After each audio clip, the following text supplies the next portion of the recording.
Okay, so Mayor Pete scored what, 4? Yeah.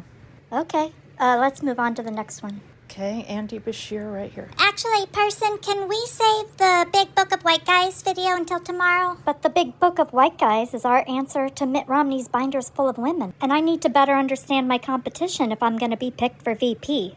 Or be better able to support them if they end up getting picked. Why do you want to wait? Well, we're getting some people asking us to make a t-shirt that says Cat Ladies for Harris instead of Cat Ladies for Kamala. And I feel like we should work on that. Well, I didn't even know we had a new shirt, but I don't think that needs to take priority. Besides, we call Mayor Pete Mayor Pete. Let me tell you a little story. I was in my early 20s when my grandma died, and it was so jarring, and I didn't know how to feel because she'd been sick for so long, and yet I just assumed she would never die. So I was completely discombobulated, and yet I had to get on with life right away because my daughter had a big thing the next day that was like a big first for every kid. And I got through that, and I was getting ready to go to the funeral when what happened? What? I don't know. 9/11. Like the 9/11, the first one, the original one.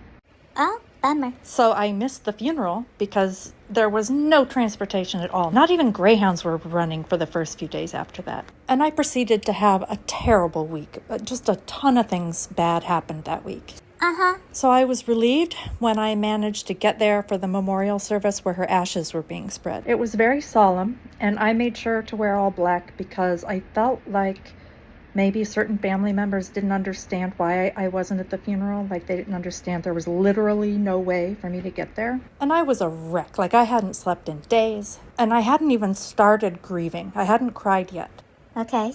Wow. And my newly widowed grandpa, the Pentecostal preacher, was saying prayers as he released the ashes. And all of a sudden, tears were coming to my eyes. And my nose was running. And my great aunt, who had inexplicably decided to stay in the car, was doubled over laughing at me and pointing. And that's when I realized what was really happening was that my sinuses were flushing out my grandmother's ashes. No.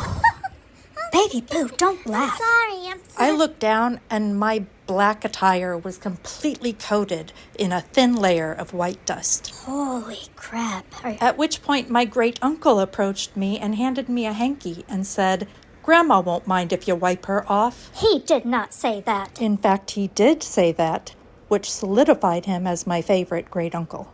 How does that help with the Kamala versus Harris thing? It doesn't. It wasn't meant to. I just don't want to argue about it. Things have been so bad, and I feel like we jumped timelines to a better one, and that never happens. So let's not fuck with it by starting arguments we don't need to have. The campaign is using Kamala, so we're using Kamala. If they change to Harris, we'll change to Harris. Okay, are you mad about it? No, I'm not mad about it. People can call her Harris if they want to call her Harris. That's fine. Then why not just go ahead and make a Harris version of the t-shirt? Because I'm pretty sure if I spend one more minute on Canva, I'm going to hurl my phone down the garbage chute. That's the reason? Yeah, pretty much. Wait, then why did you tell that story in the first place? Because it's a funny story.